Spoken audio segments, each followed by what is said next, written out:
Welcome, fans of Star Trek, to the Captain's Yacht, brought to you by Teachers Talkin' Trek. Join us as two high school teachers explore the Star Trek universe, assign grades to what we see, and give you, our audience, special, fun activities called TrekWork to submit in the comments. We are glad to have you here for this extra special episode in which we will be briefly reviewing the successes and failures of the first season of Star Trek Picard. I am at Scholar Beta on all things social media, and I'm here with my co-host and Captain Kanaka. Welcome, my friend. I'm glad to be here. Thanks for having me. Glad to be talking about Star Trek Picard today. So with that in mind, folks, a couple things to talk about, some really big things in the works. Teachers Talking Trek is now on Twitter. We've been rebranding. Funny little thing about first seasons is you try to tweak things so that they fit the footing of the new landscape, rather, of the situation we're in. So that's what we're dealing with here. Teachers Talking Trek is now on Twitter. We're in the process of rebranding. It's not Captain Kanaka anymore. It's Teachers Talking Trek, which is more inclusive to people like Scholar Beta and other teachers who want to contribute to our programming. I think we got a couple people in our building, for example, Scholar Beta, that might eventually want to contribute there. So in the spirit of revising materials and finding our footing for the first season, we are experimenting with a new concept to the show, and that is grades. Since we are two teachers, we have decided tentatively is the operative word there, to embrace our fandom by assigning teacher-style grades to how we assess episodes and concepts and characters.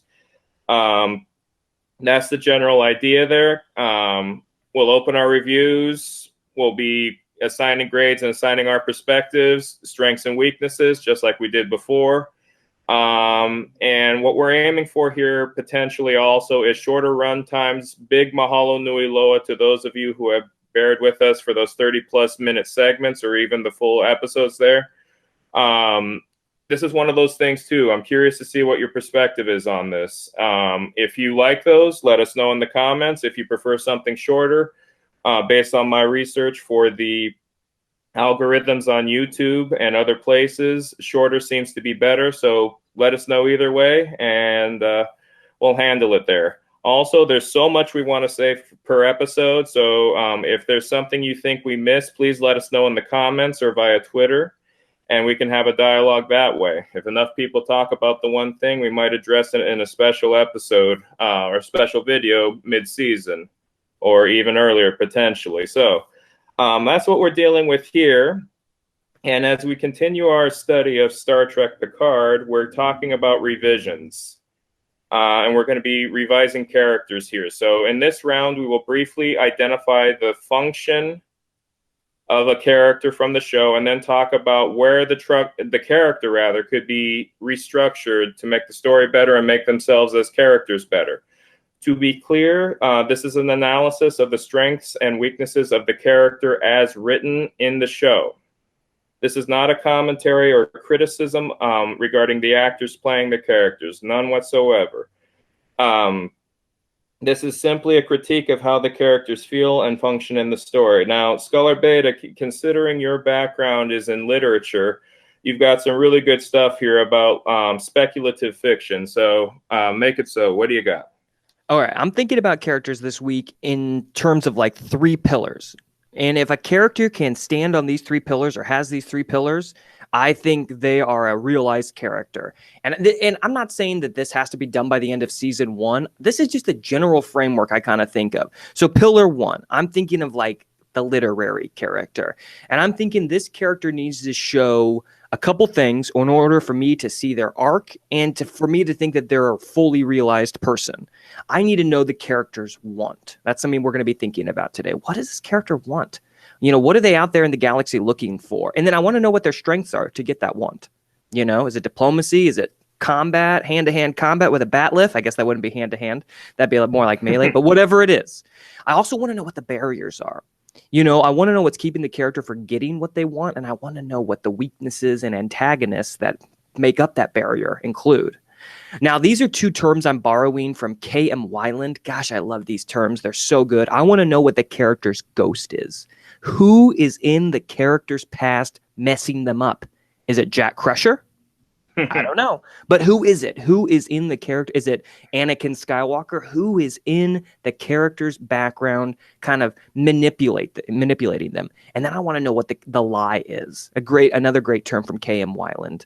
Or Wieland. I apologize if I'm getting that name wrong. I want to know what lie or falsehood or half-truth or misinformation the character has been holding on to that they have to unlearn. To me, these are just such important things that I want to see unfold over episodes, seasons. Like I said, it doesn't have to all happen in the first season, but the more of this we get and the more of the ghost and the lie that are teased early, the stronger this character becomes. I also think there's a pillar. Two other things really quickly. Two smaller pillars that this character still needs to stand on. One is the rule of cool. This is the visual medium. The character needs to embody some aspect of the rule of cool, and it doesn't have to be all action, but I want to just point you to the difference between two science fiction movies, both that came out in 1999, Star Wars Episode 1 and The Matrix. One is much cooler than the other. I'm not saying it's the only thing that matters. It's just one of three pillars, but the rule of cool is so important. It's what makes me want to be this character or live in this world or participate in this conflict. Right. Okay. And then the final pillar is Trek. And I'm thinking about Michael Piller. And I'm thinking about this idea. I was just watching the Deep Space documentary in preparation for this, What We Left Behind, looking back at Star Trek DS9. Gosh, what a great film. And Piller was a huge believer in plot only existed to explain and reveal character. Plot is secondary to character. Think about it, my friend. Space anomalies, time travel, Dominion War, Klingon Civil War, assimilation by the Borg. All of those plots are in service of the characters. Yes, I see you smile. Worf, Picard, all that good stuff. All of those people. Jadzia, I'm thinking. A whole bunch of people, right, that we know grow from these plots. And so there's the last idea. In that documentary, Piller is quoted as saying, in this scene, don't be afraid to empty the character's pockets. I love that idea. Just don't be afraid to show us what this person really is like under the surface, who they are. I really love that idea. And so these are kind of the three pillars that I'm thinking about. And I'll try to mention them again. They're not the most important, my friends. You don't have to memorize them or anything, but just what I, as someone who's absorbed a lot of literature in their time and a lot of television as well, what am I looking for in this? So I'm thinking now we're going to start talking about each individual character in this series. Am I right? Yes, indeed. So what we're dealing with here, folks, is we're going to talk about the character's arc / personality in the show proper. Then we're going to talk about areas to improve and potentially throw out grades there. So we're going to start with the man himself, Jean-Luc Picard. So in the show, Picard is a retired admiral who left Starfleet in protest of their, or the Federation's, it's not clear, mismanagement of the Romulan supernova and becomes an android at the end of the show. That's more or less his character, more or less his arc. So with that in mind, what are your strengths? What do you see as strengths and room for improvement, Scholar Beta? So grade-wise, I'm not really a big fan of the letter grades, but I'm going to go with something like developing proficiency for Picard. And my big piece of feedback would be remember your strength. Remember your strengths, my friend. Yes, it's Picard in name and surface level only, in my opinion. Yes, he's bald. Yes, he has a vineyard. He's in France, or maybe he is actually. I'm not sure if that was established or not. But this character is also a diplomat, negotiator, and the living embodiment of Starfleet, and we don't see that. So here's what I'm going to do. Here's would be my suggestion to improve this grade. I think Picard's inner struggle should be wanting to get back in the captain's chair, but I think we should see him in the Federation Council instead. I think we should feel this tension between him wanting to pull off a Kirk, get back in there, get out on that adventure, but that's not him. Maybe even the audience really believes he's going to walk down that airlock and get in there. But I think instead We put him in the Federation Council, put him there with Kira, maybe Worf too, who are now leading their peoples. Maybe make Troy his chief of staff. I love the idea of that too. Make his portion of the show about him growing into a new chair, that of the Federation Council. And then, I know great minds think alike. I think you're going to mention this too. And then how about the Federation presidency? Here we see Picard actually use his skills in diplomacy, palace intrigue, negotiation, while resolving his feelings about his divorce. I'm just going to throw that in there too. Divorce, I'm going to put that in there as well. So we got multiple layers of characterization. We have this kind of ghost from his marriage. We have his strengths, what he wants, right, to get back into that chair. But the barrier may be his age or his new calling, his need to let someone else lead that starship, right, and realize his next level of diplomacy negotiation. So that's kind of what I'm thinking. We got a character with a ton of strengths. Let's use those strengths. And there's a position in this story to be had. And to use those strengths. And it doesn't have to be in an action sense or in the captain's chair. What do you think, my friend? What's your grade? Open your grade book. Tell me a little bit about this character. So if I were to give a grade to to the character of Picard as written in the show, I'd give a B-, only in the sense that you got to take into account the fact that we don't have or haven't had proper Picard since All Good Things. And the creative choice of getting Picard out of the captain's chair was the right decision for reasons we talked about last class. And by last class, I mean last episode. So I think that was the right decision. It opens up storytelling possibilities, even his divorce. I think that's an hysterical thing to add, a little bit of All Good Things. So am I correct in assuming that the divorce would be regarding Beverly? I think that's something we use to drag our audience through season 1. Not drag, but keep their attention, hook them. There yes, you absolutely, go. Of course. Talking about the divorce. Awesome stuff. So with that said, kind of taking a page from what you said, Scholar Beta, in my version, Picard takes the advice he got from Kirk in the Nexus to always make a difference. So he becomes an ambassador. And he talks about this in the story that I've written that's available in the link below in the description. He wants to make a difference. And after the events of Nemesis, he asks himself, how do I make a difference? You have the Romulans at the end of Star Trek Nemesis wanting to potentially make peace with the Federation. And he realizes that facilitating peace in the capacity of an ambassador makes a bigger difference than serving as captain. So that serves as a way to transition him away from the Enterprise to a position in the Federation Diplomatic Corps. Then, as you pointed out, him becoming president of the Federation, I think there's definitely something to be said there. What I have in mind is there's this kind of psychology of a sequel.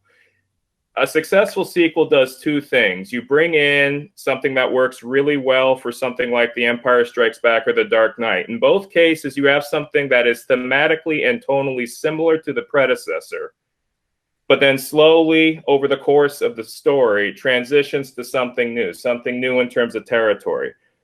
Critics might say that putting Picard in as an ambassador and floating around on a spaceship is too much like Next Generation, but by the end of season 2, in season 1, at the beginning of season 2, in my version of this arc, it takes a dramatic left turn. The action and all the stuff you would expect from Star Trek gets kicked off into a spinoff that I have in mind. I'm looking forward to talking to you about that, Scholar Beta, next week when we do plot lines. But then you put Star Trek Picard or Star Trek Destiny in my version of the story in something that is very, very much new, undiscovered territory, and that's the political intrigue of the Federation, and a kind of West Wing in space. I'd absolutely love that. So, yeah, that's exactly what I was thinking too. West Wing in space, and it's about recognizing your strengths and transitioning that to the next part of your life. Yeah, and I like that we both hit on that independent. We didn't like check each other's notes. No, we didn't. And that's the thing I love about this. So with that in mind, let's talk about our next character. Let's talk a little bit about Daj and Soji. So Daj and Soji, make it so. You want me to get started, or you want to get started on this one, my friend? If you want to hit it, sure. You can hit it. Okay, so grade coming in. This is gonna be harsh, my friend, but remember, I'm not on the grading system. You can always just redo Uh, that work and that. maybe Sorry, go describe ahead. maybe describe the arc first about Dodge. So let's talk about Dodge Oh, as a yes, character yes. first, and I'm getting then ahead of myself. sorry about that. So Daj, okay, here's our basic overview. Daj is a seemingly Daj Soji, a seemingly normal pair of sisters get caught up in an intergalactic conspiracy and realize they are quasi illegitimate children of the late Commander Data, and the surviving one learns that killing is bad through Picard's example. So the arc of Soji, who survives, Daj dies in the first episode, is to learn that killing is bad. Okay. So, my grading here is going to be pretty simple. I'm going to say not proficient. And I'm going to borrow an old joke from my some folks I follow on the internet, Red Letter Media, and here it is. Daj and Soji should have been combined into one character named Law. We already have this character. We already have Data's daughter. Her name is Law. She died in TNG. There's no reason we can't just bring her back. It's almost stranger, if you ask me, to completely ignore her existence and then do this thing about cloning her from a positron from Data or something like that. I don't understand that at all. So, okay. Thinking this character's name should be Law and should be Data's progeny, his will to live and pass on despite being vaporized in Nemesis. I remember Jeff Goldblum saying in Jurassic Park that life will find a way. I want to see artificial life finding a way. I think that'd be really fascinating. I'd be fine starting Law out as, a civilian rank. We're not really sure who she is or what her role in the story is, and slowly maybe start revealing layers of her being AI. I haven't quite worked that part out yet, but I have no problem with the actress who plays Daj Soji. I would keep her. I had no problem with that. In fact, I think she's got a likeness to Law that works really nicely, and I would just call her Law and develop her slightly more as an artificial intelligence. Soji Dodge always seemed just like a person to me, a human. So I didn't really get a lot of artificial intelligence from them at all. But because I knew they kind of were sleeper agents, so to speak. But still, that's just kind of a waste, in my opinion, kind of a waste of an investigation of AI because there's so many cool stories there. And I'm also gonna say, let's get Soji away, or Law. Let's get Law away from Picard. Picard has already mentored an android whose name was Data. Let's have Picard mentor someone else, and let's get Law somewhere else. I think we just get her away from Picard. There's so many cool stories to tell about artificial intelligence. I don't want to do another one about searching to becoming human. I think that's super ethnocentric. I'm not interested in that. And Law could seek to deviate from her program, to develop empathy from her experience with Troy, to merge with another AI like in Ghost in the Shell, to find the origin of her alien code sequence that begins her BIOS file. She could also be good at pool in parallel to her father's being good at poker. There's just a ton of cool things we can do with AI. I just don't want to do another search for humanity. So I'm just going to say not proficient, not developed. Almost no development here. What's your assessment? What kind of feedback would you give for Daj Soji? So if I were to give a proper letter grade, a traditional letter grade rather, I'd give it a C. I like the Picard mentoring the next generation function of, we're just going to call her Soji, even though Daj is present in the pilot. So I like that idea. I like that function of her learning from Picard, but other than that, they absolutely do nothing for me. And I'm going to refer to Soji as Soji now because she's the main one. So if I ran Picard, there's another character that doesn't really do much for me. I think it's interesting that you want to stick with Daj as an android. I wouldn't. What I would end up doing is turn her into a Romulan and basically take the best parts that work for me for Elnor and blend them in with Soji and make a completely new character. Could still be played by the actress who plays her, called Adala. Adala is the daughter of the Romulan Praetor Haysha. In my version of the story, you can take a look at the link in the description below. Picard takes her under his wing to teach her the finer points of diplomacy and cultural fluency. She's extremely ambitious. her boundless ambition of becoming a Romulan senator is matched by her strong weapon skills. Even though she's a Romulan, her favorite weapon is a bat lift. That comes up in one of the episodes I've written. Idala's flaw is her inexperience. She doesn't get things right on the first try, but that's okay because that flaw in her character fuels her biggest strength, and that is her resilience. There's a version of the story that I have. There's an episode involving the Klingon Empire where there's a cultural misunderstanding on Kronos, the Klingon homeworld, which results in a duel, and she has to fight. She almost dies the first time, and Picard has to bail her out. And then the arc for that episode is her getting more proficient. And then when it comes time for her to do a rematch, she has the ability to, she challenges the offended Klingon to a rematch and bests him, but spares his life so that they can complete the diplomatic mission as equals. Sends a lot of big stuff there, a lot of positive empowerment, I think, when you give somebody a lot of ambition, but at the same time, a sort of flaw that they can overcome, which emphasizes the key characteristic, the defining characteristic of an individual. That's how I would do Daj or Soji. Make her Romulan and have her go from there. Have her be an apprentice of Picard in that capacity. And one of the things I thought was really interesting about the character of Soji in the show was her concept of identity. And who am I? Who am I now that I realize that I'm not human, I'm an android? And I kind of take that in my revised season to have her explore her identity as a Romulan. A Romulan working with the Federation, you get a lot of hardliners, and she gets tempted by these hardliners to defend the Empire after the Romulus supernova, when Romulus is destroyed. And that's what causes temptation too. Something a little bit more multifaceted with her, and dedicating time to exploring that character. That's what I would do with Daj there. So that's what I got there. Go ahead. I like, again, making her Romulan, and instead of Picard mentoring an android. I like that. We're checking that box for my criteria. Let's have Picard mentor someone different. How about a Romulan this time? There's a lot of fish out of water, interesting things we can do with that. Very cool. I like that idea. I like it too. So with that, why don't you introduce our next character? So yeah, let's take a look at our next character here in our Star Trek Picard hit parade, and that is Raffi. So okay, let's take a look at Raffi. A disgraced Starfleet first officer and drug addict, solves problems for Picard, and I think finds love. You had something, Scholar Beta?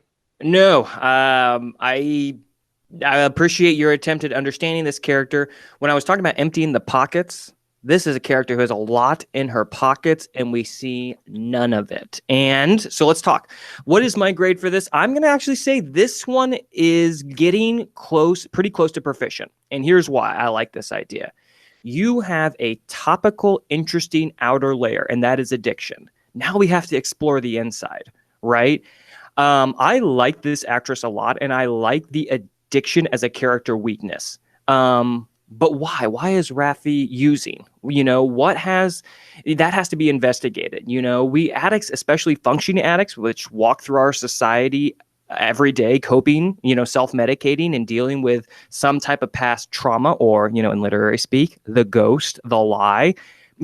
These folks exist, and I just think addiction is something that plagues this country, our society, and is completely underrepresented in media. And I would love for a character to explore why they are using and what they are coping. And so, okay, I got to give this some type of Star Trek spin. So why is Raffi coping? What is she trying to run from? What's the ghost there?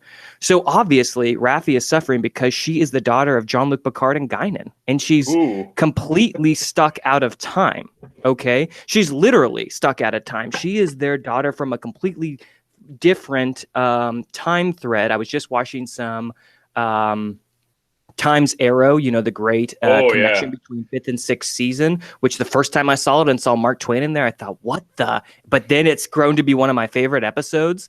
So obviously, she is trying to, you know, like you were trying to have a Romulan find her place in society. I'm not trying to have Rafi find her place in time. You know, and that's going to be what I really want to explore here. And the reason she calls JL JL is not because they're just chummy friends or something like that, because that's her kid, or that's her dad, you know. And I want to slowly reveal this over time, and that's going to be one of the things that, you know, is causing the divorce. You know, Crusher's not going to be thrilled that this guy has a child in another timeline with a different woman and she never knew about it. I think that's going to be something that we got to explore under the surface. But I really just like this idea of Raffi trying to cope with being stuck, or try to get unstuck, and try to find her place in a timeline. And when she learns to deal with her present, you know, situation, then she'll stop using. I think that's going to be kind of the healing part. I was actually getting this idea because Guinan is a bartender and a chemist.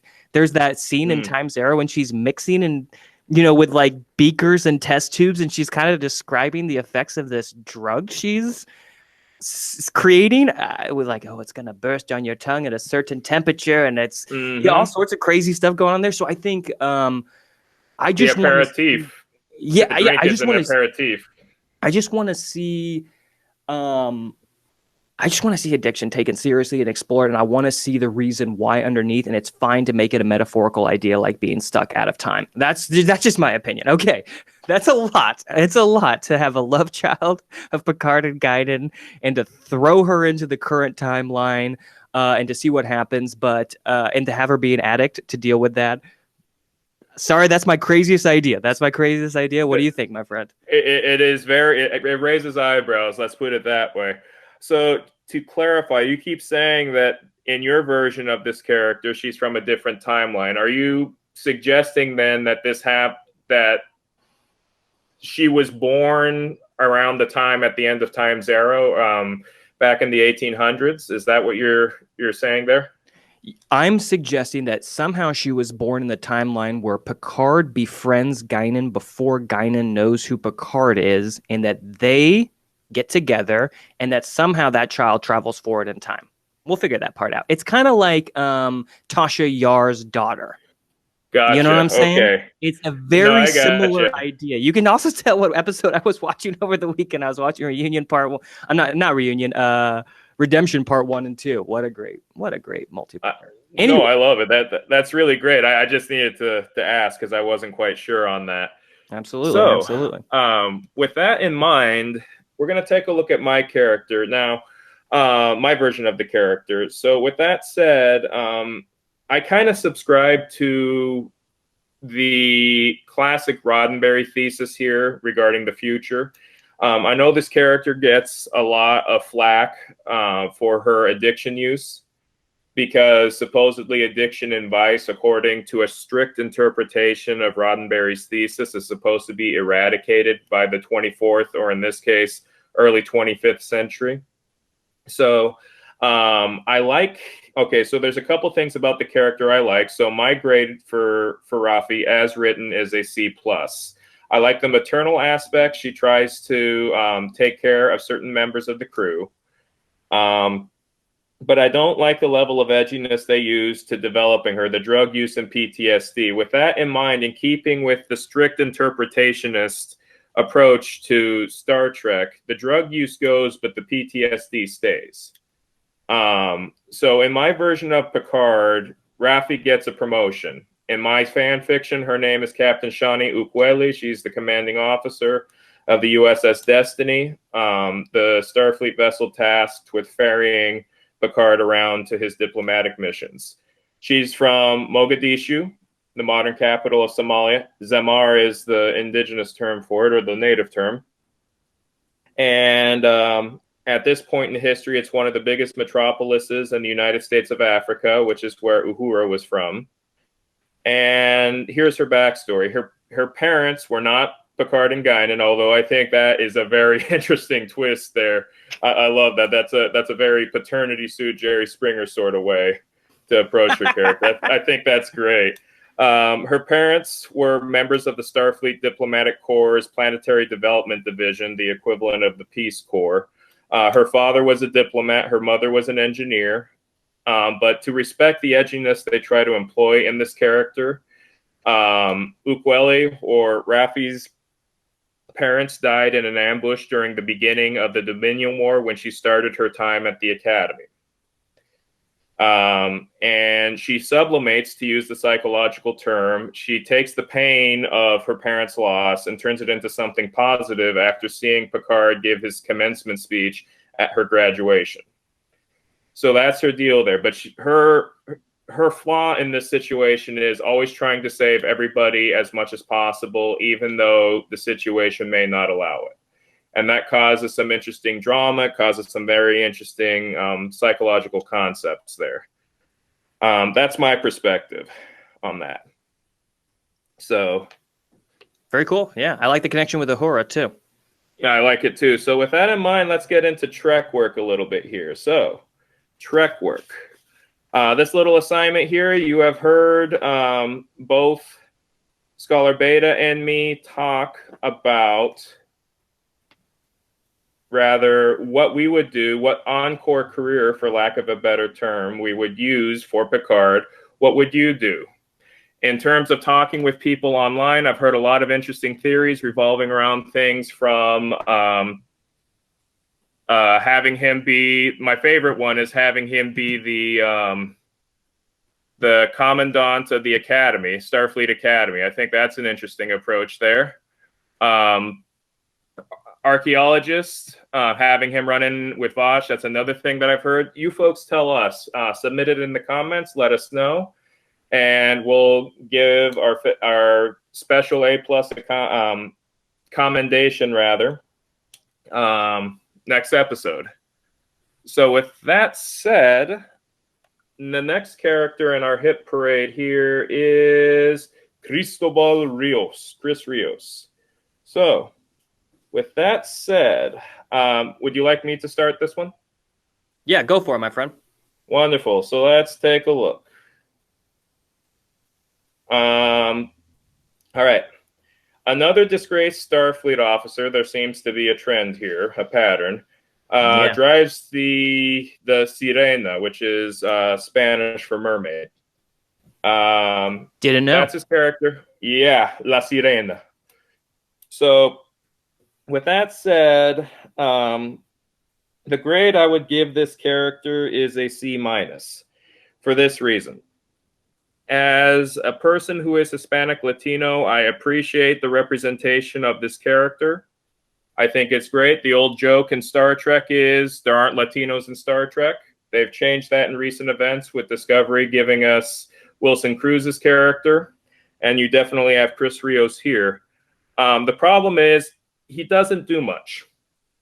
He really doesn't do much, and that's kind of insulting to me. So if I were to run the show, I would make him the not the commanding officer, the chief engineer of the USS Destiny, the Starfleet vessel tasked with ferrying Picard around to his diplomatic missions in my version of the story.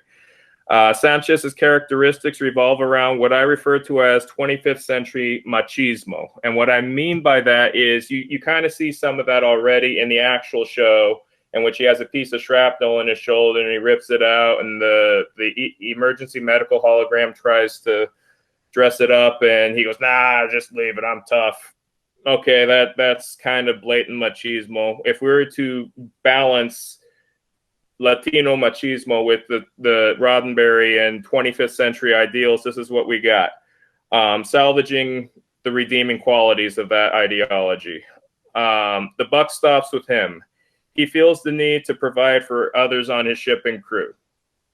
He has some playful banter with the ship's female science officer in the same way Scotty did on the original show. The kind of lassie, or he could do chiquita, something like that. That's the deal there. But he's very practical. He's a little eccentric, but he has that kind of traditional Hispanic Latino gender roles of you got to take control. Everything has to fall on your shoulders. As chief engineer, you got to do that. The ship can't go if you don't have it. If it's not all put together, that is. So he has that concept of his character, which is very traditional, but also at the same point, having a more, I know the term machismo in Hispanic Latino culture is a charged term, but what I'm getting at here is trying to update that term where you still have certain aspects that stay, but the more unsightly aspects are updated. And his favorite saying is, "Science without engineering is just philosophy." He says that in the original pilot there, my pilot. So that's my deal there. That's what I would do to Cristobal Rios. Give him a promotion and put him in engineering. Nice, so nice. What would you do, Scholar Beta? Okay, so honestly, when I was rewatching the select episodes that I did in preparation for our 3-part series, honestly, I think Rios is my favorite.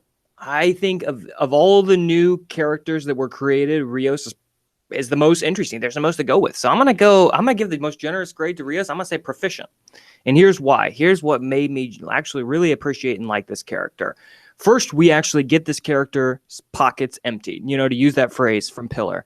We learn a lot about this character's past and what is hanging this character up and making him kind of introverted and a little antisocial and anti-Starfleet and a little anti-Federation. You kind of get those vibes from him, right?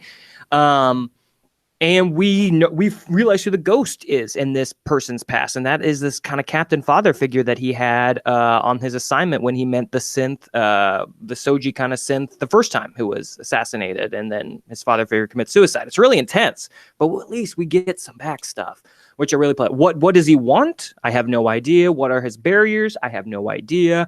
Maybe his alcoholism and his trauma, but regardless, okay, so we get the most. And I think this is one of the most realized characters that was newly created for this show. So I'm going to keep a lot of him. I love the multi-hologram part. That leaves me in stitches, and that makes me, kind of stroke the beard thinking, yes, this is very Trek. I like this. Maybe this is the closest kind of Trek thing we get. So I like that. I like that maybe he's dealing with his trauma by isolating himself in space and then creating this multiple personalities of himself in order to heal. I just think that's really cool. And then I think this parallels Rafi's trauma. So we've got Rafi who's traumatized.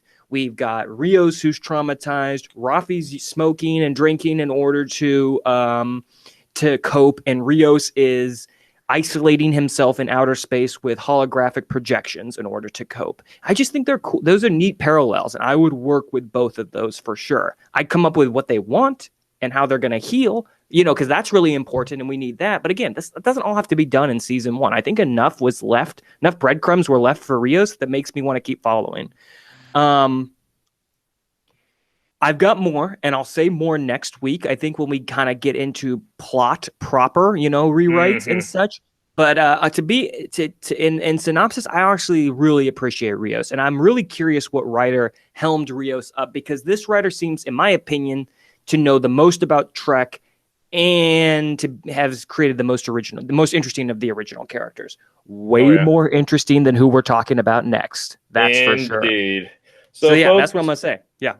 What do you think about Rios? Let us know in the comments. And perhaps another informal TrekWork would be if somebody made multiple holograms of you, how would they act? I just came up with that one right off the cuff. It'd be interesting. I shudder to think what mine would look like. So with that said, especially after conferences, or I could have used some at conferences. For those of you listening, we just had conferences, and I had 72 10-minute long parent-teacher conferences. That was kind of nuts. So let's get into Elnor, and this one's going to be kind of short. So with that said, let's talk Elnor. These are what I have for his notes. A Romulan ninja with a sword who cuts people's heads off. Do you have anything to add to that, Scholar Beta? I think he was raised by women. That's kind of interesting. But we don't really see that. That's about all I got, raised by nuns, I want to say. Yep. But yeah. That doesn't really come Yeah. back later. But you're right. Your description is apt. I'm gonna give So this grade not proficient. You know, Elnor is okay. What I have here, my notes say, Elnor is to Picard what Jerry Ryan's costume was to Voyager. Visual spectacle. That's it. Elnor really got nothing else going on for Elnor.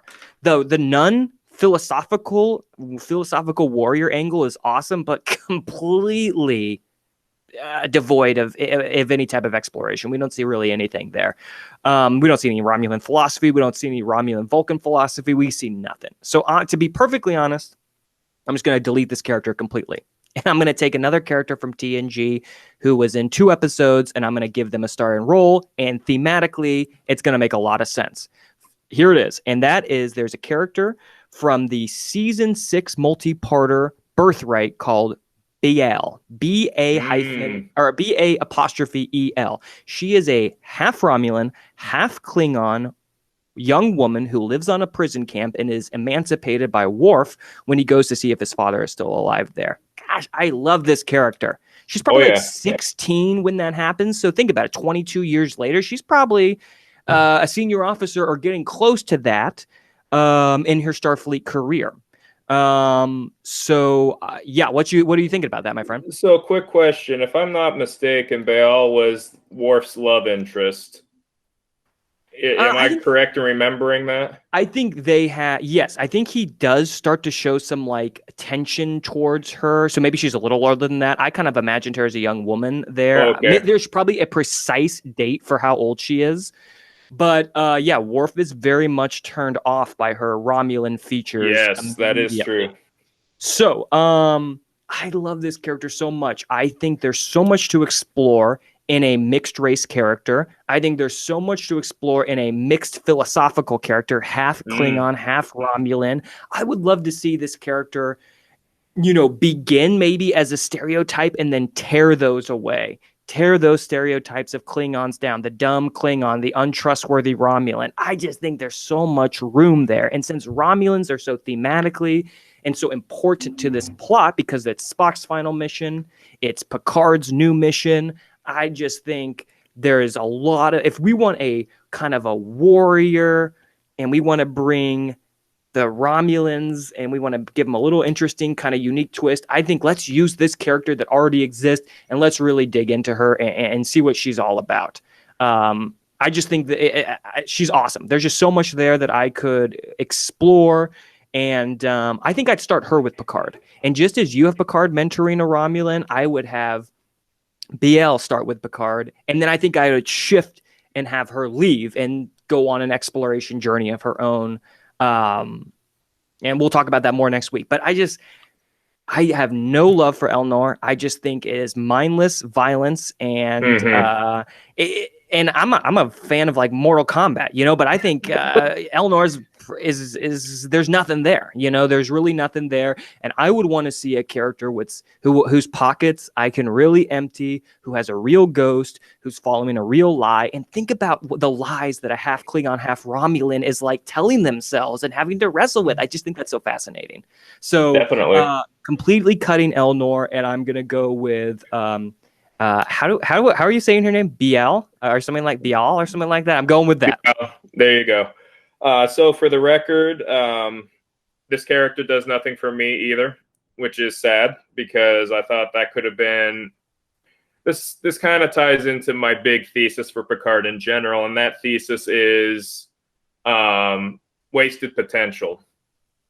That's the one where frustratingly wasted potential, because that's the thing that gets me about Picard.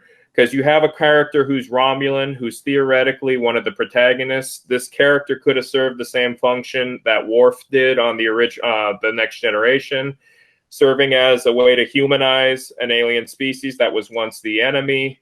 That's my perspective on that. That's why, and if you're watching the light version of this episode, I direct you to my Soji review, because basically all the best and redeeming parts I have for Elnor would go towards Soji, and my version of Soji is Adala, which is Picard's Romulan diplomatic aide. So that's kind of my character there. With that said, taking a look at TrekWork here, under the assumption that Elnor could have served that function into teaching the audience about Romulan culture, what aspect about Romulan culture would you have liked to have seen explored more? That's the question here. That's the assignment. So with that said, Scholar Beta, what do you have on this? You know, I think we really got to think about Spock's final mission was all about the Romulans who were willing to embrace the teachings of the Vulcan. It was about reunification.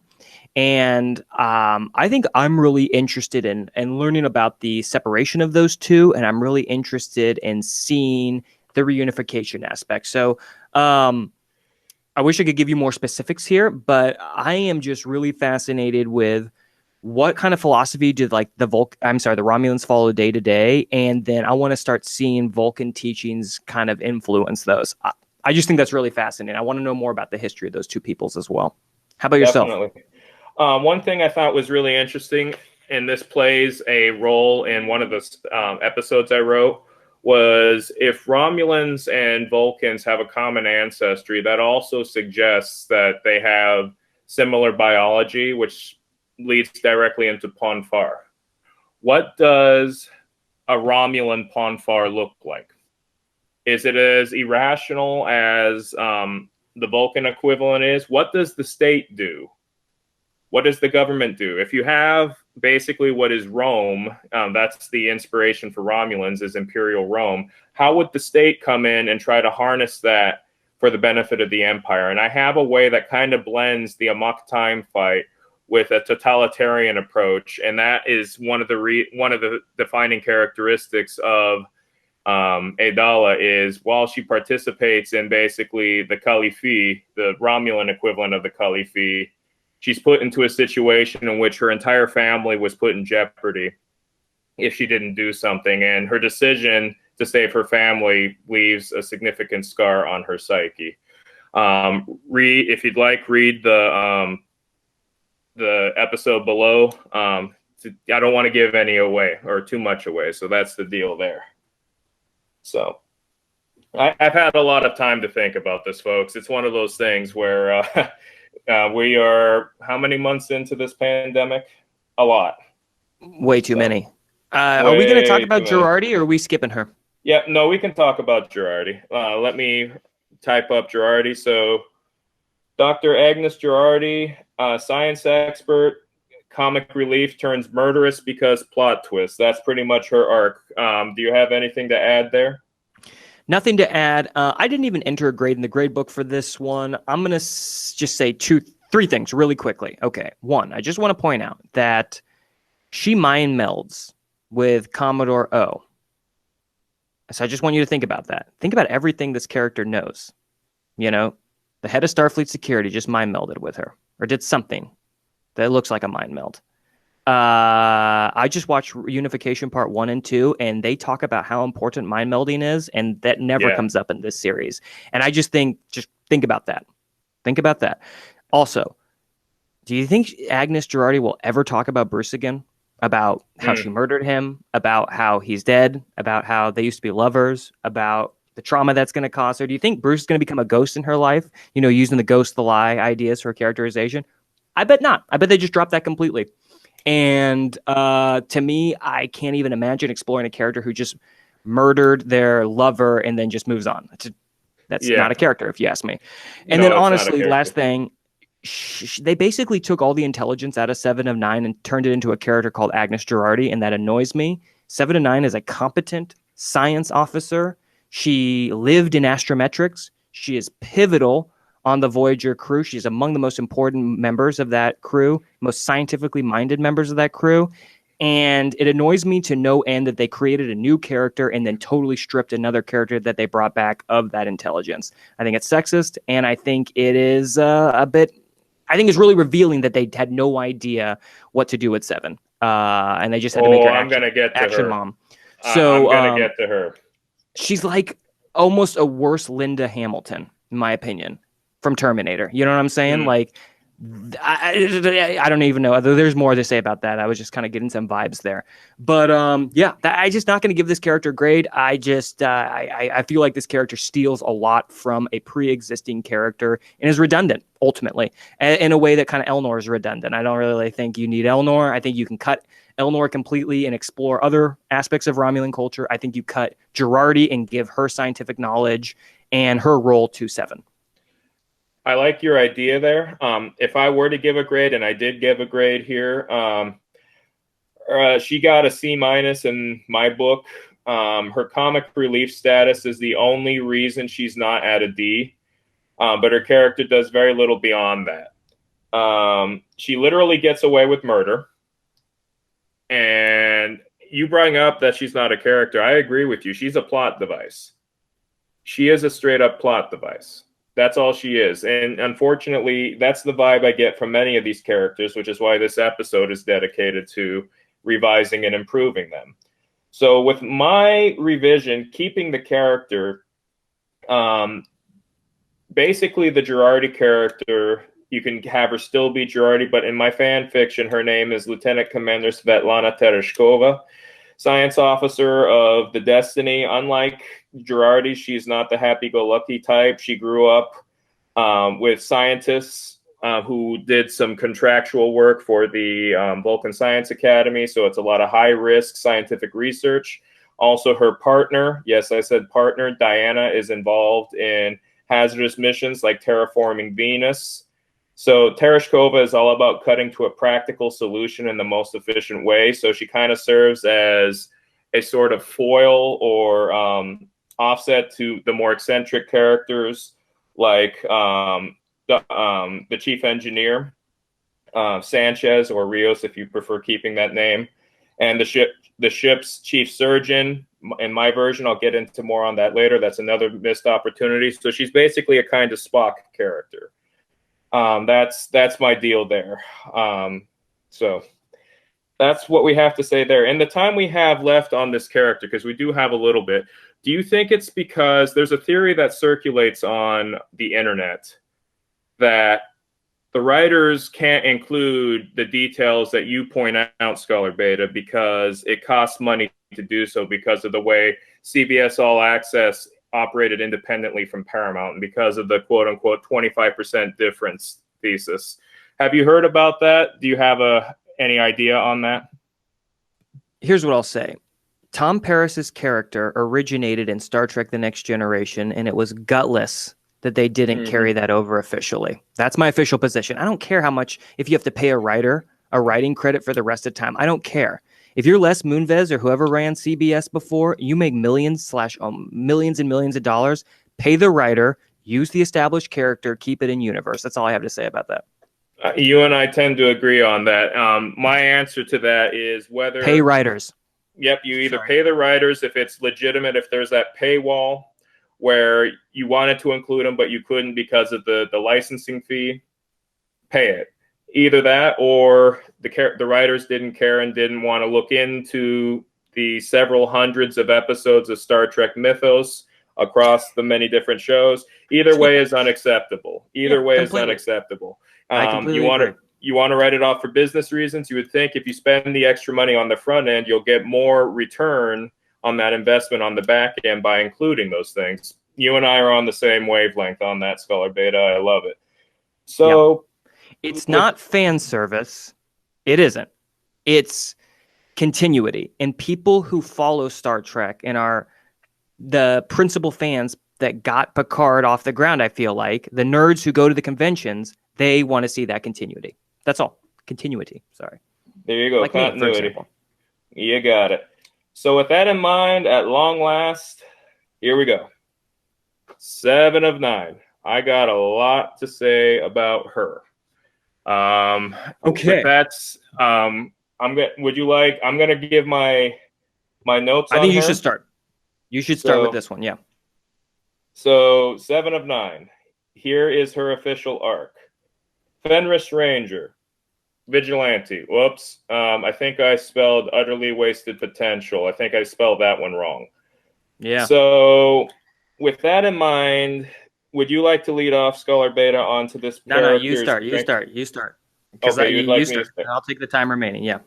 All right, so here's the deal. This is the biggest missed opportunity. This character and her adaptation clearly gets an F. Unapologetically, I say that. The biggest missed opportunity was the interplay between her and Picard over their mutual experience as former Borg. Yep. In my version of the show, Picard and Seven are captured by terrorists. More on that in next week's episode. And they slowly air their grievances with each other. Picard insists on calling Seven of Nine her human name, Annika Hansen, and Seven's not having it. She basically calls herself 7 of 9. She says, I can remain an individual human while retaining some attributes that make me Borg. They're not mutually exclusive. And how I would approach this is basically, the reason why I feel so passionately about 7 of 9 is I've always maintained that the subtext of her character is the autistic spectrum. Because of her experience with the Borg, she basically has a form of neurodivergence. She doesn't behave or interact or communicate in the same way neurotypical people do. And as a person who is on the autistic spectrum, who has Star Trek made me verbal, Star Trek made me as high functioning as I am, I think there's room to explore that issue in a way that celebrates it, celebrates those differences, celebrates those advantages. 7 of 9 can do things that no one else in Starfleet can do. Her great scientific intellect, her great empiricism, the wealth of knowledge, for better or worse, that comes from her as being a Borg, a former Borg. So having some fun with that, exploring that, celebrating that, that's the thing. As a person who is on the spectrum, I out myself on the first day of school. It's not a secret at our high school at all. And we talk about that. And it's one of those things where I talk to students who are on the spectrum, and some students say, you know, I wish I didn't have this because it makes me different than other people. And as a person who thought that exact same thing at that age, I completely empathize with that. So I think it would have been extremely empowering to say, yes, this makes me different, but in some ways that gives me certain gifts. And it's one of those things where you explore those things, you explore those gifts, and you explore their applications to the world, to the Star Trek universe in this case, that give her as a character the ability to do things that other characters can't, other humans can't. That's the deal there. That's my main thing about 7 of 9, where you can embrace those things. You can celebrate those things. When anytime on Voyager, there's a science problem, who solves it? 7 of 9. She comes up with a solution, and everybody wonders, how does she do that? If I had $1 for any time any person ever told me, how did you think up something like that? Or where did you get that idea? Or where do you come up with this stuff? If I had $1 for every time somebody told me a variation of that, well, my house would be bigger. Let's just put it that way. And I think they really missed a big opportunity with something like that, where you could explore the implied neurodivergence of 7 of 9. I'm off my soapbox now. No, I like it. I like it. I think, again, we talk about, I know I've used that phrase before, that emptying the pockets, that the idea of what does 7 want, and then exploring the strengths that she has, and to realize that. I just, yeah, you're right. There's a ton of missed opportunity here. Let's also talk about something really fast. I'm sorry, I'm all over the place. I'm thinking of a couple ideas at once. Let's simplify. Okay, stepping back. Okay, so I told you I cut Girardi's character because you said the only thing that works is her comic relief. But I gotta say, do you remember how funny 7 is? 7 is a really hilarious and awesome character and doesn't do any of the annoying things Girardi does. She is truly funny without telling one-liners or making goofy facial expressions and such. And then, like, what's the tone we're supposed to get from Girardi? She goes and murders Maddox, and then she goes and uses that device to duplicate her face a million times and is joking around. What is the tone for this character? Anyways, Seven is really funny because of this, in the same ways Data is, that fish out of water personality, that learning about humanity, that is, I don't know, that is really precious and is quite incredible. Yeah, what do you think about that? And as a person on the spectrum, it seems like those that gave me a blueprint in terms of behavior to function as highly as I do. That is the redeeming quality of those characters. And as I've said before, I'm not sure if this was intentional or not, but as a person growing up with Asperger's syndrome, during the time those shows were on the air, that did so much for me. And great, and it's like great, that, thank you. And it's like that cliche. It's not that we're laughing at Seven. No, you're not laughing at Seven for using the holodeck to practice dating Chakotay. You're not laughing at her for that. You're definitely laughing with her. And you're laughing with the crew as they're trying to figure out, as they're learning about Seven's need to explore humanity too. And you're laughing at the idea that Seven's undertaking this with a holographic doctor as her mentor. Like, there's so much that's awesome there and hilarious, and it's not stupid one-liners. Yes. Anyways, so I just want to point that out. So give Seven her intelligence back. Give her ex-Borg-like qualities back, because that is a huge part, of what makes Seven Seven. And yes.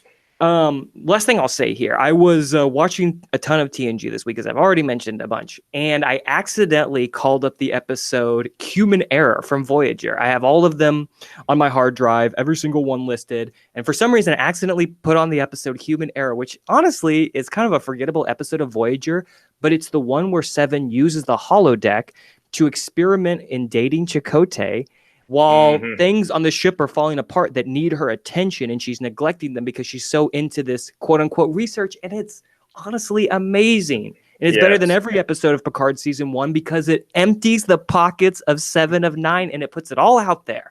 And it's incredible. And I really just, at first I was going to turn that episode off. I'm like, I am not going to watch this Holodeck 7 episode. But then I just was like, wait a second. This 7 is so different than Action Mom that we get on Picard, and I just had to keep watching. And to be honest, 7 is as un-7 in Picard as Picard is un-Picard. They completely forgot about everything from how she talks to who she is to what motivates her to what's in her past. Like we talked about the ghost. Think about the ghost in Seven's past is the collective, all billion of them. That's so fascinating. And you're right. The fact that she doesn't even talk once to Locutus, who would have been her leader at some point, what? What if she accidentally called him Locutus and he called her Annika, and they had that misunderstanding? That would be amazing. But of course, we get none of that. We get action nonsense. Very quickly, my well said, both literally and figuratively, creatively. I mean, with that said, I do have 2 parting thoughts for 7 and 9. I got on a soapbox about autistic spectrum stuff. 2 things about her character. You want to do the Action Mom, as you call it, trope. Have it be her arc. I don't want that, to just be perfectly honest. Okay. But if you want that, sure. If you absolutely need to have it be her arc. Don't have her character go out that way. What I have in mind for my how they get out of the terrorist scenario is she gets action. She embraces the action hero-ness of it, but she does it in a very 7 sort of way. The thing that pops in mind is when she's in the holodeck and Satan's robot comes out, and she neutralizes Satan's robot and says, okay, I'm done now. Something like that in terms of action mommy stuff, where it's still 7 with her dry sense of humor, but, done up in a way that it's still, is action-packed to please the fans. That's my perspective on that. Even something like Action Mom has to be earned. Yes. I get this idea from Linda Hamilton in Terminator 2. That is earned. It's very much so earned. And it's earned with her time in the psychiatric facility. It's earned in her time from the first movie and her change from the first to the second. It's earned with her crazy relationship with her son. and then trying to figure that out. I mean, yeah, Seven's character was butchered. It's as unrecognizable as any. Totally hear you on that. And the other thing, I know fans had some problems with 7 of 9's sexual orientation.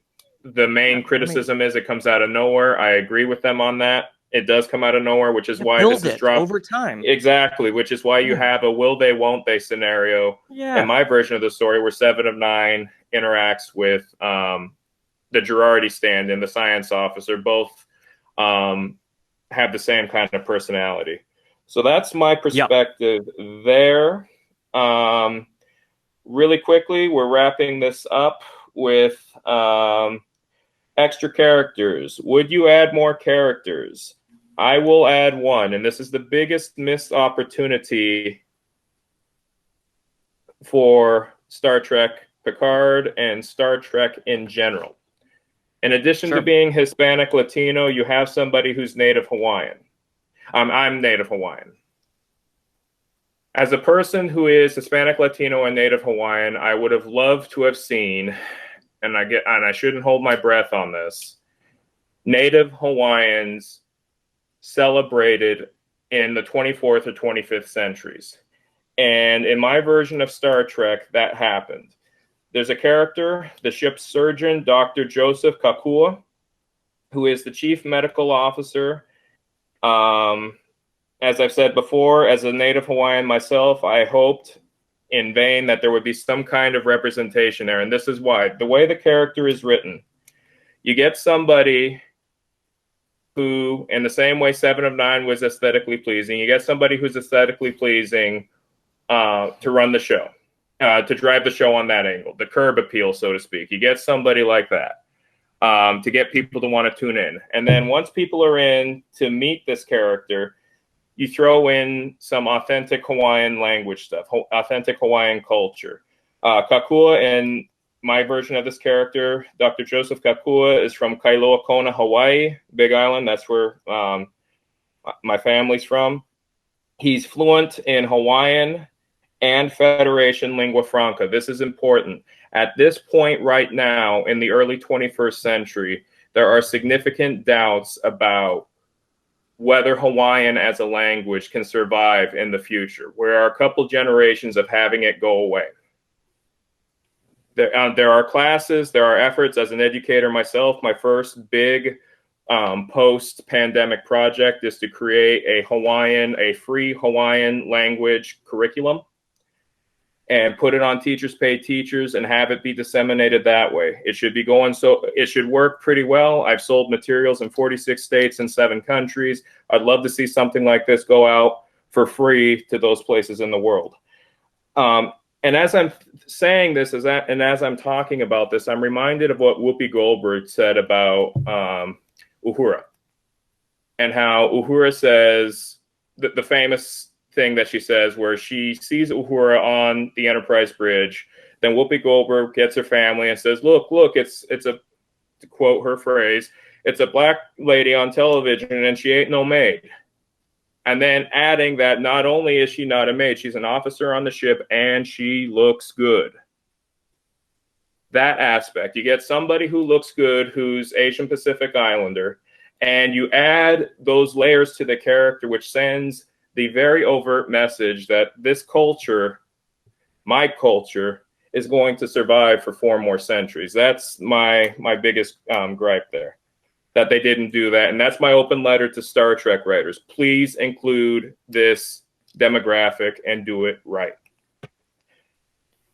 Yes. Nice. I like it. Okay. I made a table. So characters returning from TNG, I'm going to have Baal. I can't even pronounce their name. I wish I could change your name, but it's already established, but I'll figure out how to pronounce it. It's all good. No, I'm not going to change your name. I would have Rios and Raffi. And then my legacy characters, I'd have Picard, 7, Troy, Kira, Crusher, Quark, O'Brien, Worf, Geordi, Riker, Q, Garrick, and Guinan. And then I would recast Data, and I'll explain that next week, Lal, Spock, and Molly O'Brien. And that would be my tight knit cast for it's a huge cast, but that would be those are people who I'm working with in the first couple seasons of my imaginary fan fiction. I really think Picard as the Federation president gives us a lot of time to see what's Kira up to, what's Worf up to. I even think Quark, could have more pull in the Ferengi world, Ferengi politics, and then creating some new characters in Molly O'Brien and Law, but kind of in their connection. I think you have to have Spock. I think you got to have Spock if you're going to complete Spock's mission. And I know Leonard Nimoy is no longer with us, but I still think you need Spock. And I think Zachary Quinto is very capable of doing that. And I'll talk about my controversial recasting of Data later. I am really looking forward to that. So getting into TrekWork today as we wrap this up, now that we've explained how we would revise these characters, we're curious to see what you, the audience, would do with either the characters as written or in the comment section below, you can create your own character. Very curious to see what you do there, folks. With that said, I think we're wrapping this up. Next time on Captain's Yacht, we've revised our characters. Now we're going to revise the plots. With that said, we got some thank yous in mind. Big thank yous for Memory Alpha, TrekWork, Scholar Beta. Do you have thank yous? Just again, want to thank Memory Alpha, helping me fact check, name check, of course. I didn't get to hang out on my favorite site, TrekWork, this week. But I'm excited to return there when we get back to our TNG season 1. And of course, all listeners out there. I guess one more thing, just want to thank the people who created those amazing, characters in TNG. I love that. I just love the variety, and I think it's a big advantage of serialization, having to tell a new story every week, is that, and to some degree, you can introduce a new character every week. And some are going to be really memorable and amazing, and some are going to be totally forgettable. But just really want to appreciate that format for all of the newness that it can bring, all the possibility that it can bring. So, thanks to all those writers, creators, producers. Totally agree. With that said, this is Captain Kanaka. Live long and prosper. E malama pono. Y'all take care. Be safe, especially now. Please be healthy, and wish you all the best. Peace and long life, everyone.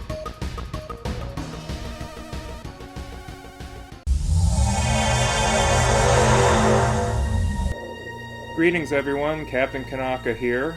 On behalf of all the educators at Teachers Talking Trek, I hope you enjoyed our little video here. As always, please let us know what you think in the comments below, and if you like what you see and want to see more, please like, share, subscribe, and don't forget to follow us on Twitter through the handle @TrekTeachers. So with that said, live long and prosper, e malama pono, and see you next time.